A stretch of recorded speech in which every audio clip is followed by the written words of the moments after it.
wanted to ask Greg about this because Sean Patrick Maloney is a Democrat who's in charge of trying to re-elect House Democrats. And he basically had this tweet here. Democrats' plan to fight COVID is working.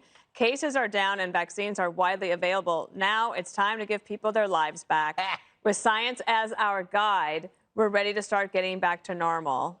You know, I said this yesterday, that they're trying to look like they're leading the parade rather than chasing it, because it's the people that are when he says it's time to give people back their lives. No, the people actually are taking it back. Right. You can't give it to them. I mean, this is a bona fide public moment where the American public knew that the government was never going to give up anything because they're too scared. So the public had to exert their will, and it's all over the world now. You're seeing it in every country, and it's amazing. This is true democracy. People are voting with their feet and with their faces because they knew that they saw how the government worked. The Democrats always love to ask in any kind of issue, what about the children? What about the children? When it's climate change, what about the children? Nutrition, what about the children?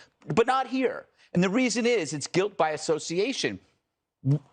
Who's with the children? The rubes, the domestic terrorists, the white supremacists, the other people, right? So you can't be on the same side as them, even if they are correct. So this is what happens when you smear entire groups with like one bad apple. You see a Confederate flag, you go, oh, they're all racist. So right now they're being stubborn. They would rather just look like idiots and be triple vaxxed, you know, double masked, wear a plastic face guard, which I call the Pelosi, rather than just actually live a free life the way everyone else is. However, I want to make a point.